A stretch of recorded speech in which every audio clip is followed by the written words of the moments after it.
It is my great pleasure to introduce Dr. Jay Winter today. Steve Balch wanted to be here. He is the director of the Institute for Western Civilization, but he had a dear friend pass and had to return to New York City to be with his friend's family. And so he expresses his regret that he could not be here with Dr. Winter, but he would be delighted to see the number of people here on a very cold Lubbock day, basically a packed house for our esteemed colleague from Yale. It is a tremendous honor. I teach the First World War course in the history department and in the Honors College, and it was a tremendous honor to have Dr. Winter come to campus, but to have Dr. Winter actually engage with some of my students. For those of you who don't know, Dr. Winter is the Charles J. Stille Professor of History Emeritus at Yale University. He has written more books that you can count on several fingers and toes. He has edited more than 30 volumes. He has contributed more than 130 chapters. He has written award-winning books. He is probably the only person in this room right now who actually has won an Emmy Award for his PBS BBC special, The Great War and the Shaping of the 20th Century. And an even greater accolade just a couple days ago, Dr. Winter has been instrumental in curating and constructing a new museum on the First World War and the Somme in France. And that museum was just signed by President Macron to be the official state museum of the First World War for the country of France.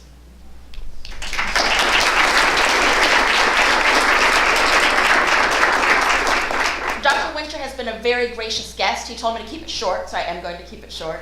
But I did want to thank him because one of the things that he said that touched me most today was he said that to be a great historian is to be able to learn how to listen. And with my 20 students who were seated around the table today, who introduced themselves and talked about their specializations, he had an intellectual word, he had a word of kindness, he had a word of support, he had true, genuine interest and looked each one of them in the eye and told them that he believed in them. To find a scholar that great, to find a scholar that kind, to find a scholar that generous is truly far in and far between. And so when we ask ourselves, why is a great war great? It's because there are great scholars like Dr. Jay Winter. Thank you.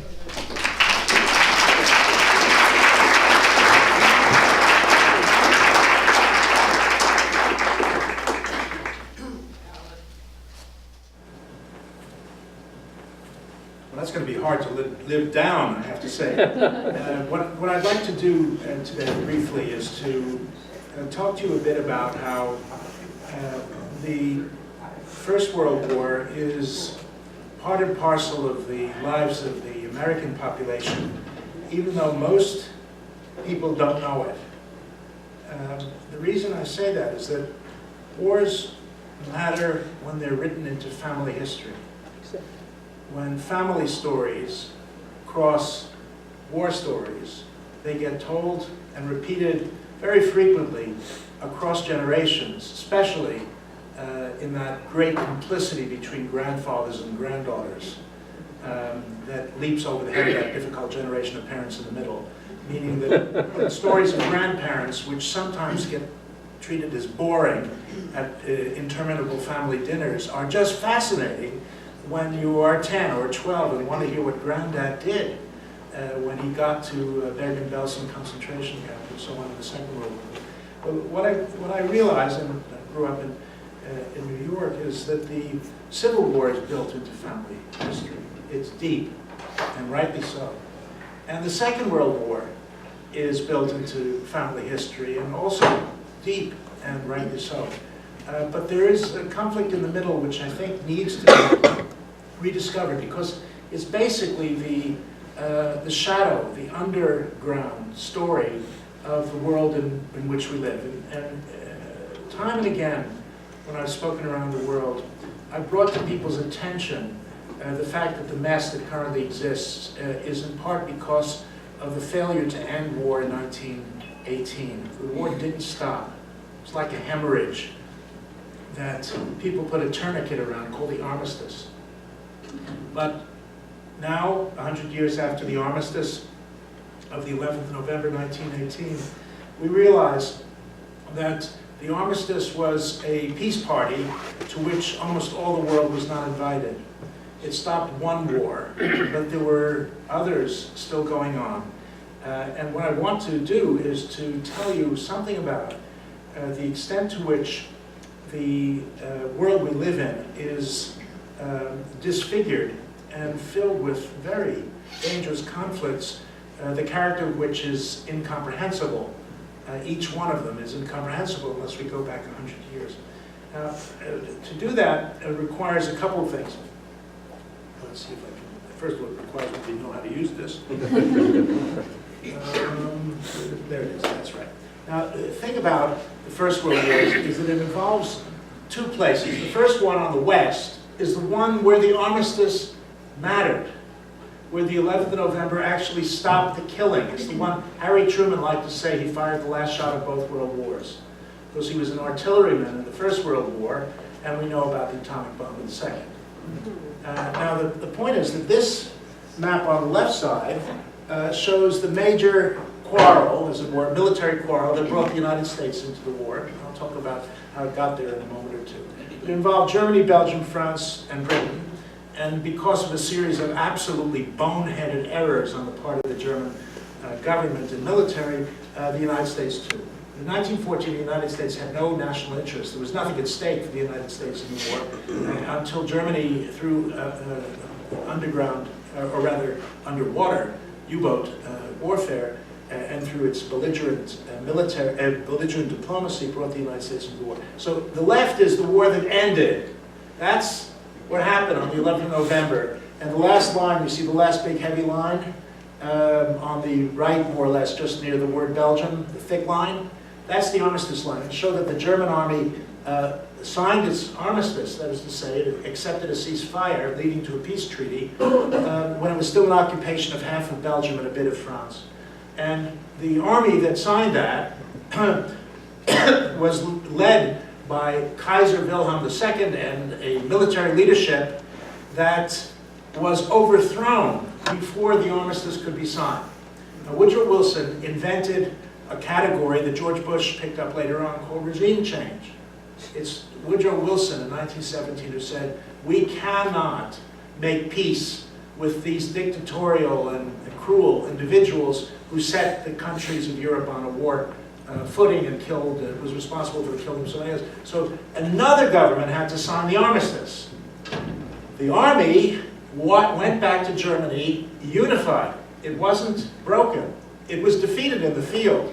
But the fact that it left as an army enabled the old leadership to invent a totally mythical story, a lie, that they had almost won the war but were stabbed in the back by a revolution that happened in Berlin and in other places in Germany. That's not true. The German army was beaten in the field, and among those who made sure that would happen was the U.S. Army.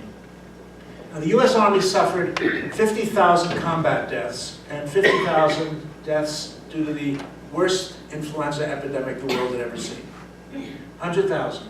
That's the total. Now, 50,000 combat deaths is not that far from the total of American soldiers who died in Vietnam, so it's a very significant sum. But it is a tiny fraction of the losses suffered by the other major combatant powers. The United States suffered a bloody nose in the First World War, quickly staunched.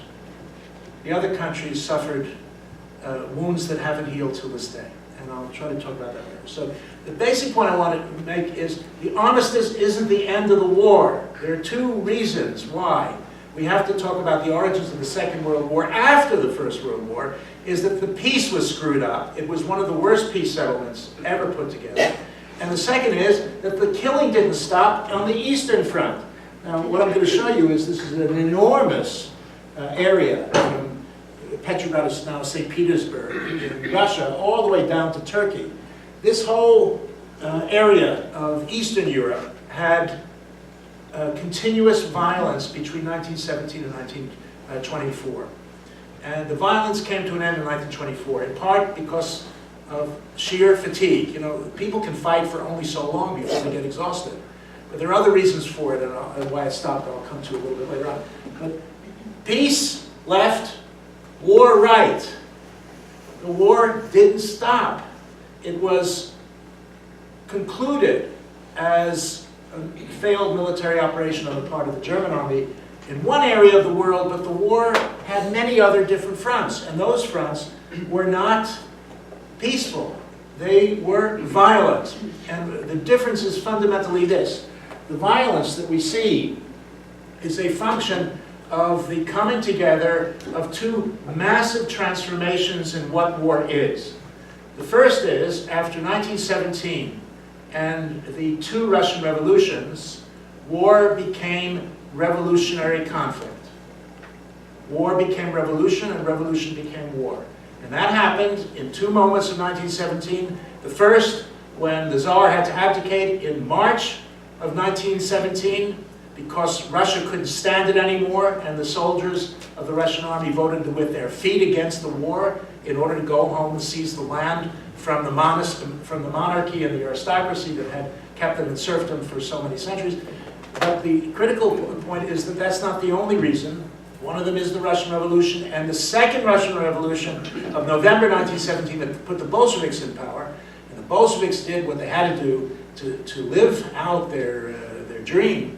Maybe some would call it their nightmare, but their dream of holding power as a socialist government by ending the war. The only way in which the Bolsheviks could really succeed in ruling Russia was by dropping out of the war. And they did. And after they dropped out of the war, they signed a peace treaty, which was disastrous. You see this huge line in the east? This is the position of the German army in 1918 occupying Russia after the Bolshevik Revolution had to make peace. Now, the reason why this matters, it's very, very important, is that on the Eastern Front, war mutated into civil war at the same time as it mutated into revolutionary war. And we use the word war too easily. It is something about which we know very little. There's one great French historian who said that we know as little about particle physics as we do of the nature of war. It mutates, it changes. It's like a virus that is unstable, and people in population biology will recognize. For example, the Spanish flu, nobody knows why it happened, and nobody knows why it stopped, because it was a mutant virus. But the reason for the mutation, the reason for the timing of it, nobody has a clue. Why was it in the pig population for a while, the bird population, then killed people, mostly dangerous for people your age rather than my age. Viruses that attack humans want big, healthy people like you, not elderly, retired people like me. I can assure you that that's the reason why it killed so many soldiers, because they were healthy. And the flu virus just loved it and weakened them so much that they got influenza, they got pneumonia, bronchitis pneumonia, and died of it. But the important point is, you're seeing a mutation of national and imperial wars into revolutionary and civil wars. That's the critical point. Well, let me see if I can show you something about this. A number of years ago, 10 years ago, Vladimir Putin annexed the Crimea. Crimea is down here. This is Ukraine. Ukraine is over there. You see, this is all that enormous line of violence.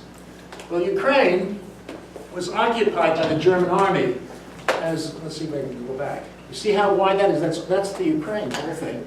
And here's the Sevastopol, that's the Crimea. Well, there's a civil war going on today, which is a continuation of what happened in 1918, that the war turned into a civil war, some of which was revolutionary, some of which was counter-revolutionary, and it divided right about down the middle. This line here is where fighting is happening today. It actually, there's too much news going on all over the world. You didn't get to see it, but this is a low-grade civil war that has potential for a lot of damage that it could cause. But the critical thing to bear in mind is that it isn't just a civil war that talks about today, whether Putin should have annexed the Crimea and so on. It also talks about the Second World War. Now, this is something that I saw myself a few months ago. This is a city in Ukraine. It used to be called Lemberg. It's an Austrian city. It turned into a Polish city in the interwar years, and now it's Ukrainian. And when I went there, I couldn't believe it. There were a series of places. Let's see if I can catch that again. There were a series of places that I saw in this place in Ukraine, which had 3 different cemeteries attached to each other. The first cemetery was of the First World War, because an awful lot of Polish soldiers fought before the state of Poland came together. Okay, that you can see all over the world. It happens in the United States too. Go to Arlington, you'll see. Okay, the second thing is, right next to them were Ukrainians who fought for the Nazis in the Second World War. It's called the Galicia Division. And the third were the people who had fought against Putin and died in 2014. In other words, there was a cemetery that honored the Ukrainians that fought for the Nazis. And the people who were buried from the fighting in 2014 are right next to the Nazis. Now, what do you think that does for the Russian nationalists? It brings back memories of the Second World War. So here's a First World War conflict, which I'll tell you a bit more about in a moment, which is going on today. The second area that I will be happy to tell you about is the Middle East. The Middle East is a mess. Everyone realizes that. But the mess was the failure of peace efforts to create a stable peace in the aftermath of the war. Why? Because the communists were right in one respect. The First World War from 1914 to 17, the war that the United States entered, was an imperial war. It was a war for imperial gains. And the United States made an effort through Wilson to change it into a war for democracy. Woodrow Wilson failed. He failed for a number of reasons, but one of them was that his allies wanted to hold imperial power. They wanted to make sure that it was possible to do so. And the way they did it was by creating a League of Nations in which there were mandates, meaning schools for people to develop their countries to a point that they could be independent. But no, the British and the French, they didn't believe in the independence of Iraq or of Palestine or of Egypt or of anywhere. They believed in the construction of their own power. And I think the critical point to bear in mind is that the clash between European imperialism and American democracy resulted in the defeat of American democracy. So that the First World War made the world safe for dictatorships. One of those dictatorships wound up in Germany, and we'll talk about that a little bit later. But the reason why the Second World War happened is not because of the conflict between 1914 and 17. It's because of the absolutely screwed up peace arrangements and the civil war that followed. That's what I call the Second Great War. The mess following the First World War is the origin of the Second. Let me tell you a bit about the peace conference in order to do justice to it, if I possibly can. The first thing to realize is that nobody could have created a stable peace in the aftermath of the First World War. Really very difficult, because you have these imperial powers, Britain and France, that wanted to make their imperial holdings larger. You had the United States that wanted to create a democratic form on the grounds that democracies don't go to war against each other. And you had a whole bunch of countries all over the world that wanted to turn Woodrow Wilson's words into reality. That countries have the right to self-determination. This is Wilson's fundamental view in his 14 points. And he believed it. But I think he believed it in the way people spoke at the time. He believed that self-determination was the right of people who were white, not of people who were yellow, brown, or black. He was a man of his time. He was a Virginian. He grew up just before the Civil War. He knew about race conflict. There was, in the course of 1917, 2 massive race riots, one in Houston and one in East St. Louis. And these are fundamental realities that he was well aware of. Where do we see this conflict? Most spectacularly today. I gave this lecture in China about a month ago. And the Chinese Communist Party sent a couple of really high-ranking generals sitting there with all their what do you call it, their fruit salad on their chests. And why in the world were they there? I thought I was going to be arrested, actually, in the initial part of the lecture. The reason was, they too have a sense of the First World War as a moment of national humiliation, of which they are very, very sensitive. The humiliation happened at the peace conference. What was the story? The story was, and this is not new, when one country loses a war, it loses its colonies. Okay, that's the way it is, and the Germans had all kinds of colonies. But one of the informal colonies was a province in China called Shandong. It's about 100 miles south of Beijing. It's where Confucius was born. Can't be more Chinese than that. They also contributed, China was in the middle of a civil war at the time, they contributed to the Allied war effort by, I think it was persuading, forcefully, 150,000 Chinese laborers to go to Yokohama, and then to Vancouver, and then to Halifax, and then to Brest and Normandy in Brittany to dig trenches for the Allies. That was the Chinese contribution. But it was dwarfed by the Japanese contribution to the First World War. The Japanese were on our side in the First World War. What happens in 1917? The United States has to get across to Europe 2 million men in 1 year. And they did it. It's an absolutely extraordinary achievement. But they did it by putting all of their naval power in the Atlantic to prevent the German Navy from disrupting this. And not a single troop transport was sunk in the course of the First World War. It's a great achievement, a great naval achievement. Well, who is looking after the shop in the Pacific? The answer is the Japanese Navy. There's a series of documents that are, shall we say, handled with great care in the National Archives, which show how the Japanese Navy patrolled and defended San Francisco in 1917. Actually, it was supposed to patrol and defend Vancouver, but somebody spoke to somebody else who said, well, while you're around, could you head towards Seattle and maybe go a little south towards Portland, and why not San Francisco? And indeed, the Japanese Navy was one of the major reasons why the Allies won the war. So, peace conference comes, the Chinese say, Shandong, German province, belongs to us. We're self-determining. Who could argue that Shandong was a Chinese province?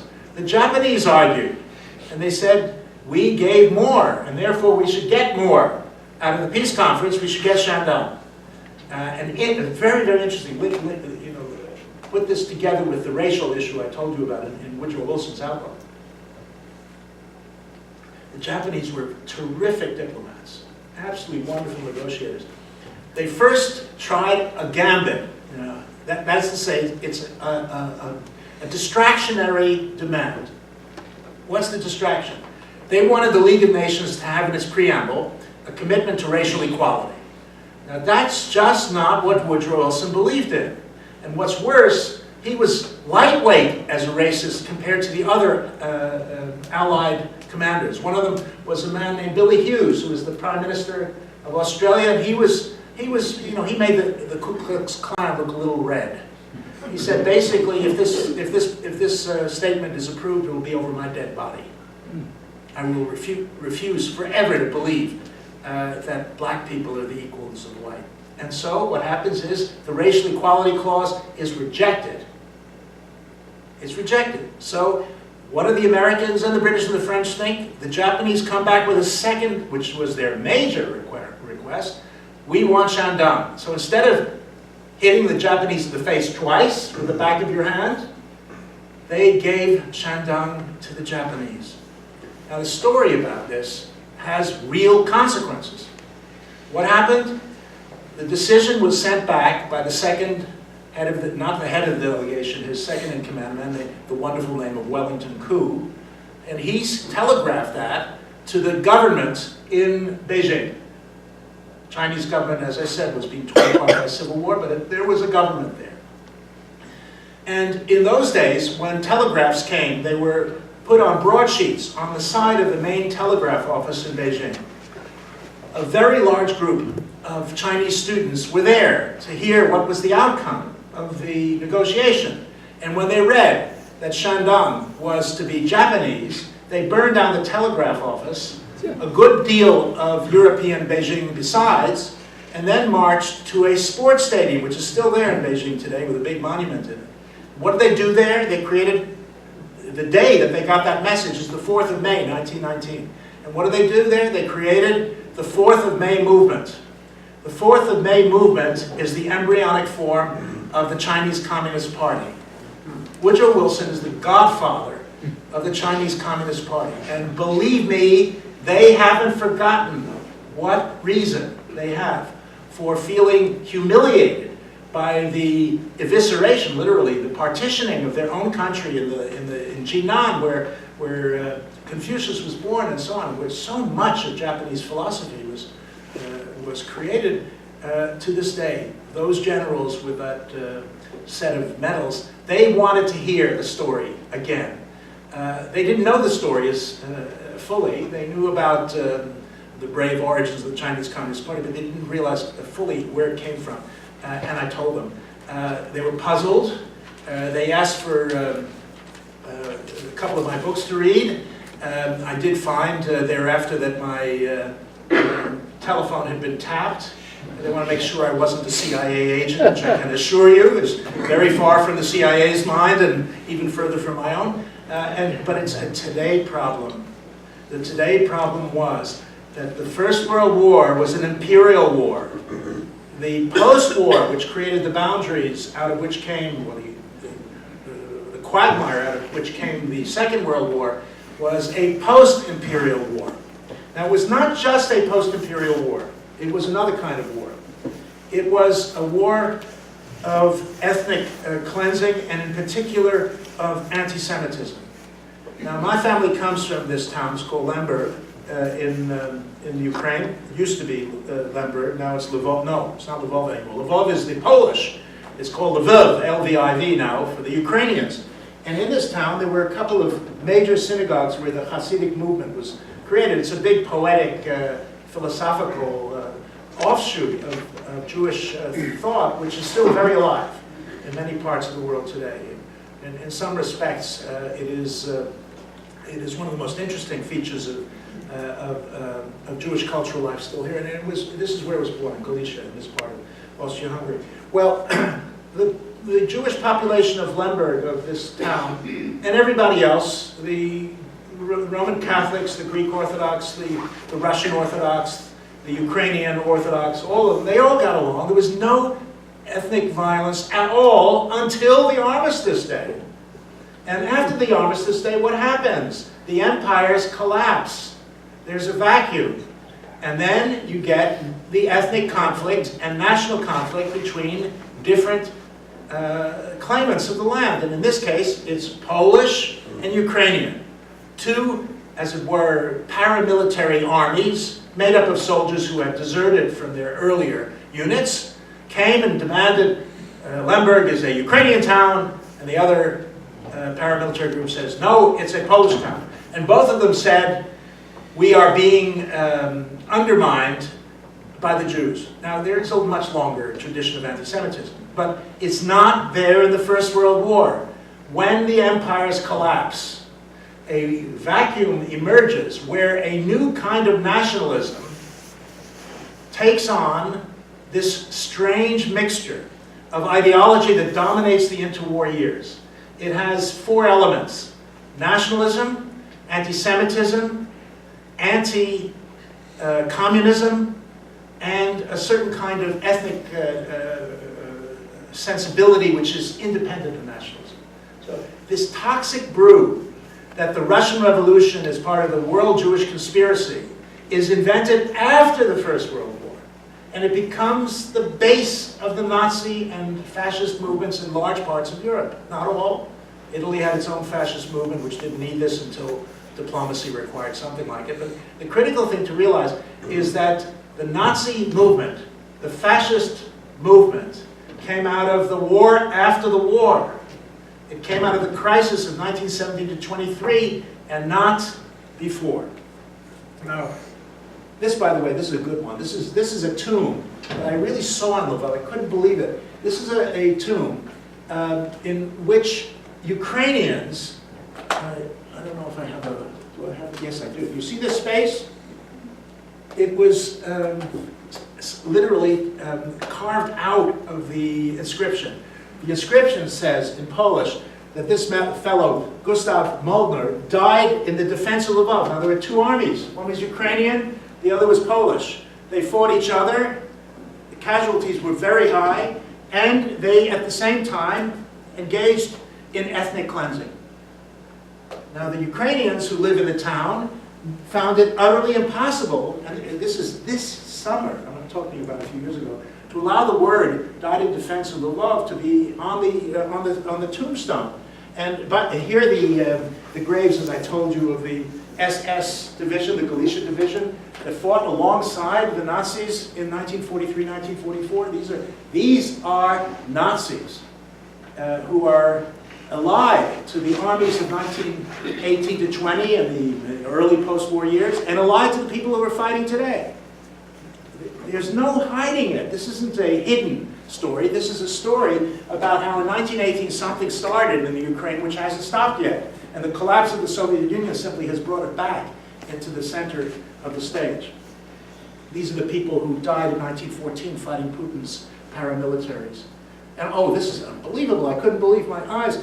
In the same cemetery, literally 100 yards away, are two unknown warriors. They could have killed each other.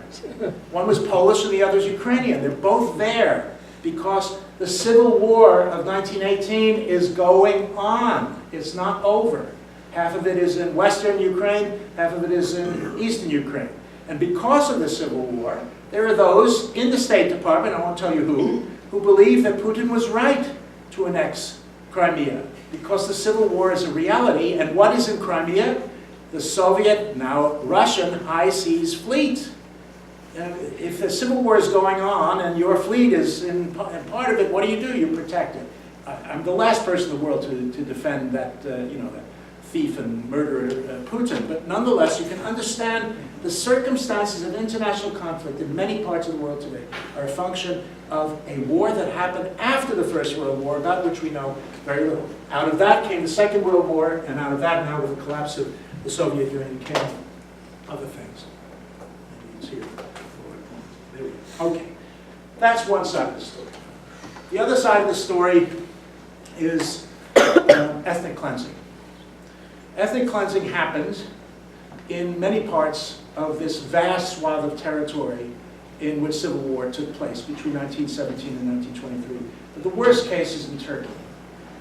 Now, Turkey was the Ottoman Empire until it lost the First World War. And then what happens? The British, the French, and the Italians, and the Greeks decide to carve up Turkey like a turkey, quite literally, to carve it into sections, and to make it the equivalent of Shandong, which was a German province with a substantial amount of Japanese investment in it, following its being turned over to their control in 1918. So what happens in Turkey after the end of the war? A rebirth of a defeated army under the leadership of Mustafa Kemal Atatürk, who before had been a successful commander in defense of Turkish or of Ottoman troops at Gallipoli in 1915. It was a victory, the war was over, the country was being carved up. He reconstituted the Turkish army and led a counter-offensive against the Allied carve-up of his country. He won that war. So the peace and ceasefire that took place in 1918 created a treaty that was torn up by military action.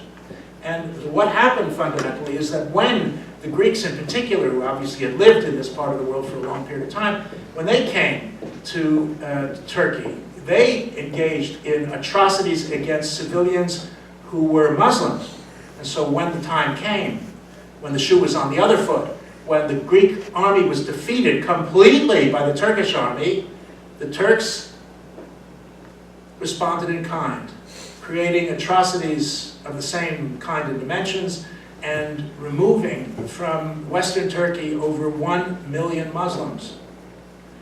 This is the end of the line. This is a city that used to be called Smyrna. It's a Greek settlement 2,500 years old. And in 1922, it became what it is today, Izmir. How did that happen? By being burnt to the ground. Anyone want to read about this? There's a wonderful little short story by Ernest Hemingway called The Key at Smyrna, which will tell you about it.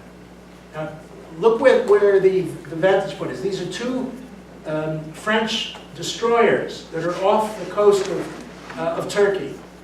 And they are watching a tragedy. 60,000 people were murdered or burnt to death or jumped into the sea and drowned because the French refused to intervene. It's a bit like the last day of the war in Vietnam when everybody tried to get on the helicopters. This is the end of the line. And if you go there today, there is a statue just about in the middle of the picture where the fire is there's a statue of Ataturk looking out to the sea with a little monument saying they'll never return. So what happens in 1923, the way diplomats always operate, military facts count. They signed a treaty, it's called the Treaty of Lausanne, and the Treaty of Lausanne validated in international law the principle of population exchange. That's the euphemism for ethnic cleansing. And believe me, the Nazi Party discussed it the day it was signed. Here is the beginning of extermination policies elsewhere. Now, there are those who criticize me for saying that because I should say it's the second beginning. The first beginning happened in 1915 when the Ottoman regime engaged in the first genocide of the 20th century against the Armenian population, identified as a fifth column working for the Russians in the course of the First Great War.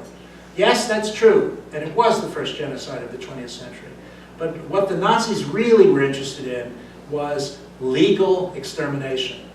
In other words, doing it by the book. And they did it. They did it according to their own laws, and they based it on Smyrna, on the way in which the Turks activated to remove the Christian population of Western Anatolia that had been there for 1,500 years. Now, there was an exchange, 400,000 to 500,000, the numbers are not clear, Muslims who had lived all over the territories of Greece and Bulgaria and Turkey were pushed, those Muslims were pushed out to occupy, as it were, the space left by the Christians who were there. So this huge population exchange in 1922-23 by war and then by law is the second major disaster. So if you will, what happens in the course of the Second Great War is that two fundamental premises emerge. The first is war becomes targeting civilians. The second is that the Russian Revolution becomes part and parcel of a war being planned by those who opposed it, and the extension of the Russian Revolution to other countries was that plan to subvert those areas in the West that had won the war. Revolutionary War, war against civilians. The Second World War was born here. This is where it came from. And I'll put it to you this way. The First World War and the armistice that really did end the German Empire mattered a lot because it showed that German power had to be reconstructed, and that's what Hitler and the Nazis did. But the outcome of that war, the defeat of Germany primarily by Britain and France, with the Americans, with assistance from the United States, that was terribly important. But as important was the outcome of the other civil wars, and let me show you some of them. Look at this. This is an astonishing point. The Russian Revolution took place in 1917, just before the biggest strike wave in history. And if I had American and other statistics to put into the PowerPoint that I put together, you would see it not as this, but something like the Matterhorn. It would be huge. Maybe, let's say it might be the Himalayas. The biggest strike wave in history was concurrent with the Russian Revolution. Class warfare, ethnic warfare, counter-revolutionary, revolutionary warfare. This is what happens after the end of the First World War. And when does it stop? In 1924. Where else does it happen? Well, as I said, the primary reason why this wave of strikes and why all of this upheaval took place is because of hunger. The war-winning weapon in the First World War was food. The war-winning weapon in the Second World War was oil. Food mattered, and when a country couldn't supply its population and its soldiers with food, it would collapse. Now here's an example where the First Russian Revolution came out of a women's strike over the price of bread. That's where the first revolution that overthrew the Tsar came from. But it wasn't the only place. Over here we can see, let's see if I can go back. Oh, there it is. This is an example of why it happened. It's inflation. Inflation was absolutely catastrophic. The period between 1917 and 1923 was the worst inflationary spiral in history, ever. By the way, at the same time, it's the worst period of epidemic disease. Hunger and weakness and so on will contribute to this enormous death toll that I'll come to a little bit later. But you can see how it started. In the case of the German inflationary spiral, you can see what they're doing. They print money to cover the cost of waging the war. If you print money and you don't have species in the Reichsbank, if you print 3 times the bills that you have backing for, the price level will go up inevitably. But it went up to such an extent as to be ridiculous. There are real images, and you can find these in many photography collections, of people going to have coffee in 1923 in Germany with a wheelbarrow, because the bills, you simply couldn't put them in any other portable way. And if, by the time you finished your coffee, the price would have gone up another 50%. Why is inflation so devastating? It destroys the middle class. It destroys savings. And it's worse for people like me, retired people. People who live on fixed incomes. Inflation wipes you out. And it is clear from a whole series of studies that the inflationary spiral of 1917 to 1924 is what was in the minds of millions of people who voted for the Nazis in 1932 and 1933. Anything but that, including the destruction of the labor movement, the destruction of democratic institutions. The Nazis were the people who wouldn't go back to this. And I can show you this in other ways. We don't have time for it. Well, what about the Nazis and the Finnish Civil War? Here, too, we can see quite a bit of material about where the extremism of the interwar years and after came from. And Finland used to be part of the Russian Empire. It broke off, and then there was a revolutionary, counter-revolutionary civil war in 1919. But what makes it different is this. 80% of the men who died in the Finnish Civil War of 1919 were shot after the end of the conflict. In other words, the war goes on. It's a war of extermination. And to this day, Finland, which is a peaceable place, their civil war is one of those things you don't talk about. I'm not sure whether there's an equivalent in American history. Everything in American history we talk about, maybe too much, but at the same time in Finland, you still can't talk about it. Because it's this shameful event that the Nazis wrote up to say, yes, we can exterminate our enemies, not just defeat them in the field of battle. It's war against civilians and war without rules. The same thing, of course, happened elsewhere. Latvian forces fought against everybody. And look at the Russian Civil War. Now, the point I'm trying to make again is equivalence. Between 1914 and 1917, 8 million men died in conflict in the First World War. You want to add to 1918? That's fine. 10 million men died in conflict. Between 1917 and 24, which I call the Second Great War, the figures are higher. And the reason is, civil war is war against civilians. And it's a war that uses starvation, hunger, bread, as a fundamental weapon. If you want to find out about that, don't listen to me. Read Dr. Zhivago by Boris Pasternak. He'll tell you. He's a doctor. He saw what would happen when populations starve and when these armies go, vast armies, back and forth all over this huge area. Again, this would be like the equivalent of going from Maine to Kansas. Huge areas of conflict over a period of 4 years. And at the end of it, what happens is that the Bolsheviks win the Civil War. Now, part of the explanation is that they gave peasants land. Communism is about collective ownership. So what are they doing giving land to private enterprise? Well, they had to. There was no choice in that. One, though, important point to bear in mind, and this is something that Russian scholars know all about. The intervention of the United States and Britain and Czechoslovakia and France against the Bolshevik Revolution helped the population side with the Bolsheviks. It was a disaster. It was an ill thought out and ill-equipped foreign intervention that got nowhere. So by 1924, whether you liked it or not, the de facto regime in Russia were the communists, the Bolsheviks. That's one reason why the Second Great War ends. That story is over. The second reason why it ends is, as I said earlier, sheer exhaustion. And the third is that the economic instability of inflation is brought to an end largely by American assistance to the Dawes and the Young Plan, stabilizing the economy of Europe and therefore the economy of the world.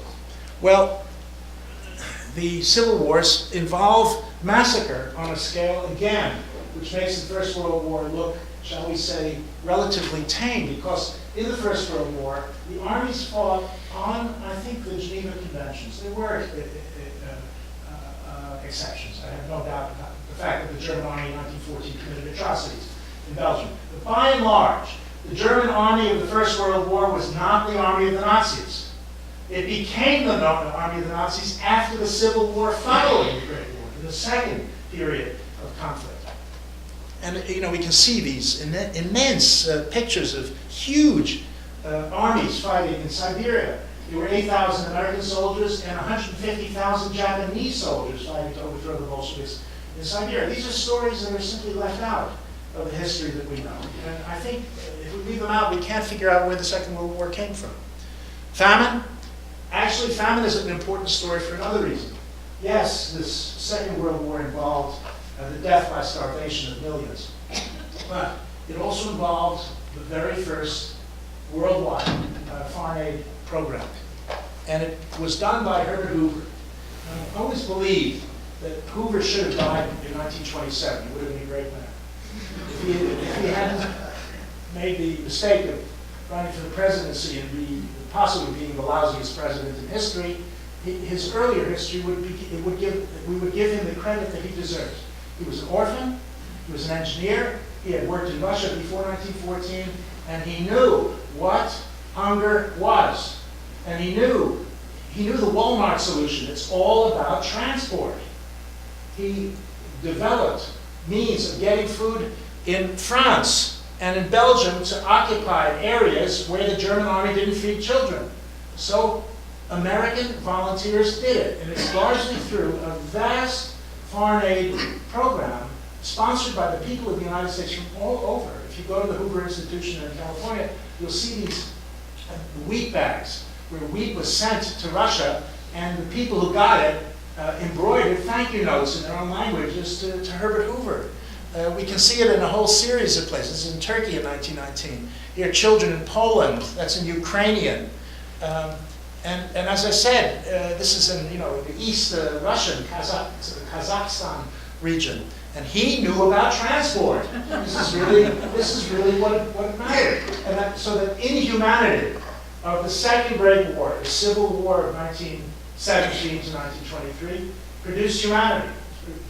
Produced the first humanitarian venture in history, the first foreign aid project in history, and it operated at a profit.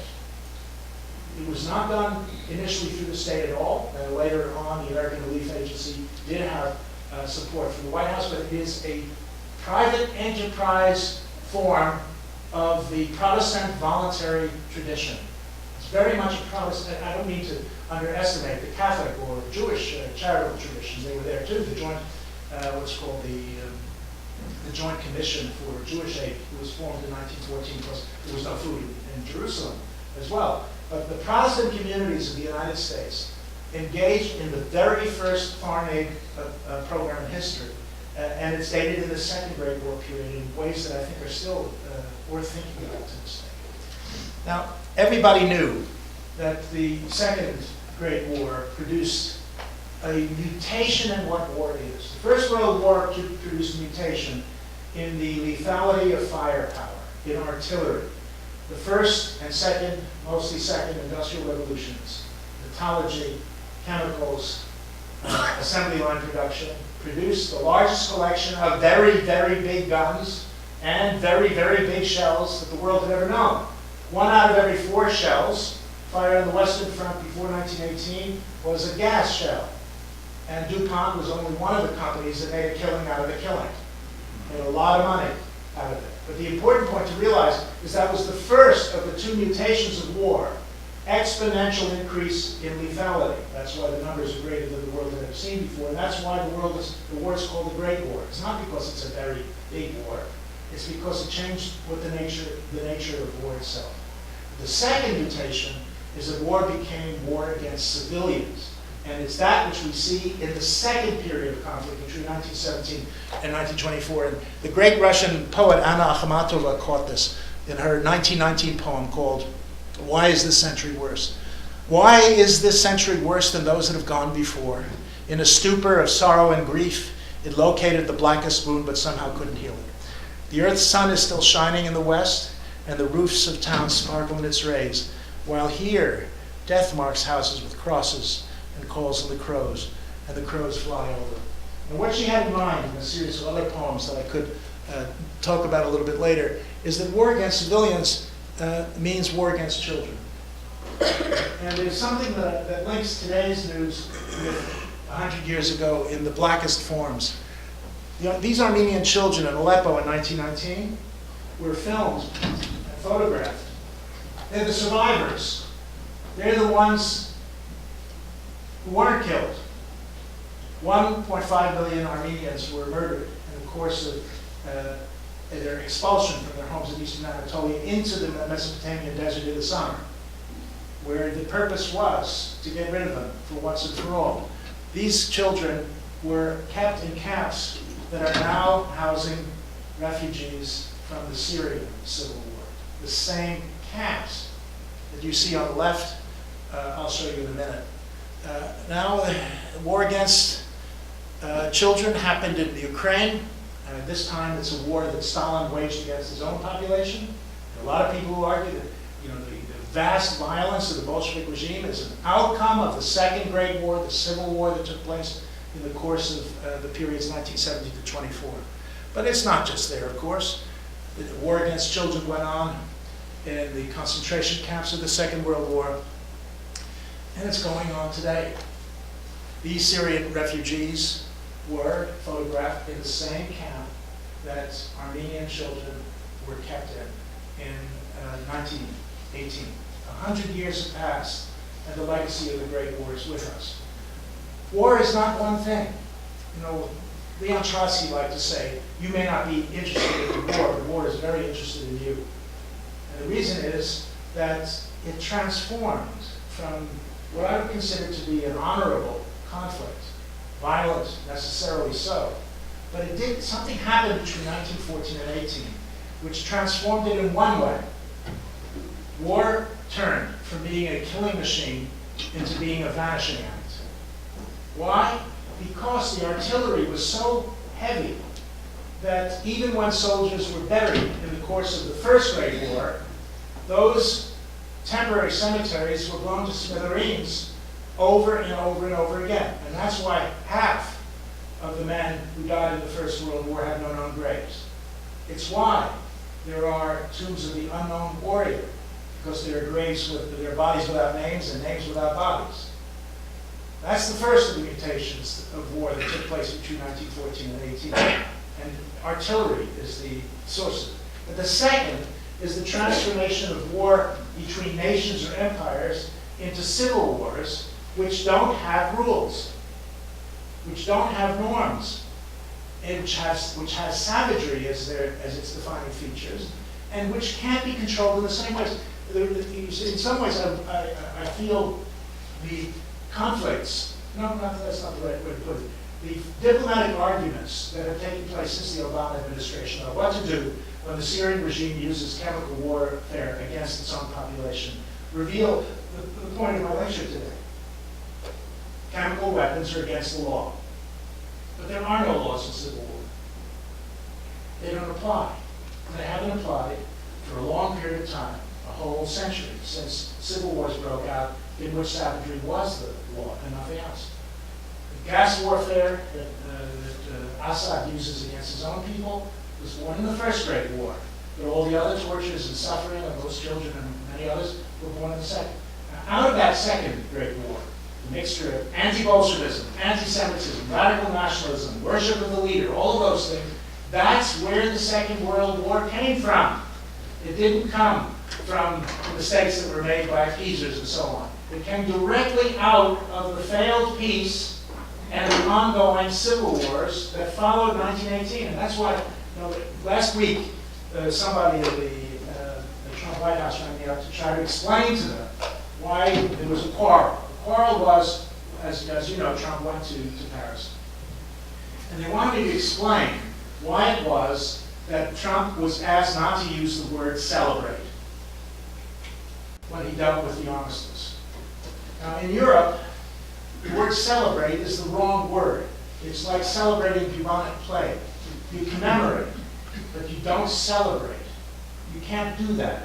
It just rings wrong. And yet, the people around Trump, I think, had a point.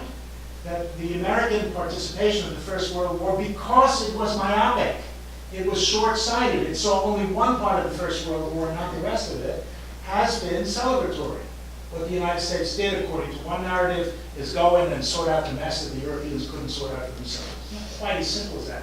But nonetheless, the quarrel over how to commemorate the centenary of the First World War last week was a quarrel about the Second Great War, leading to the Second World War. And it's that bridge between the two world wars, which I think is one of the most important features of American education today. The one, what shall I say, negative response that I got in giving this talk in its different forms was to a group of American publishers of high school textbooks. When I said to them, I chose 50 different pages that showed the presentation of Armistice Day was complete nonsense, and that historians of all kinds, whatever their political outlook, would say these are impossible, and yet they didn't want to junk these textbooks. But they all have to be rewritten. They all have to be rewritten because we historians are in the truth business. And if the fact is that Armistice Day wasn't the end of the war, we have to say, whatever the consequences for the pulping of textbooks that have been there for God knows how long.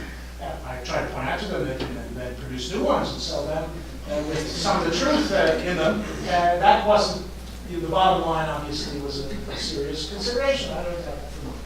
All I want to do is to point to you something fundamental. Armistice Day matters because it was the end of American participation in the war. But it doesn't matter as the end of the war. The war went on, carried on like Tennyson's Brook without stopping long enough to create a stable basis of peace. And it didn't do so for three reasons. The first is there was no solution of the Bolshevik problem. In fact, the Russians weren't at the peace negotiations in 1918. The Bolsheviks weren't there. They were treated as if they had typhus, and some of them did, by the way. But they were quarantined. They were quite literally, the word was used, they were quarantined. The second is, nobody found out, and here's where the people who made the peace after the Second World War knew it, that in order for there to be democratic stability, there had to be economic stability. George Marshall was the logistician-in-chief of the American Army in both World Wars. He was there in 1917. And yet there was no economic basis of the peace. And the third thing that happened that obviously is an issue of great consideration is that nobody knew how to stop the mutation of war into a civil war, which means war against civilians. So fundamentally, Armistice Day is something we need to rethink. And it is in the shadow of Armistice Day, 100 years after, that I've asked you to perhaps consider that there's another way of looking at the Great War, which is a war that never ended, a war that is going on today.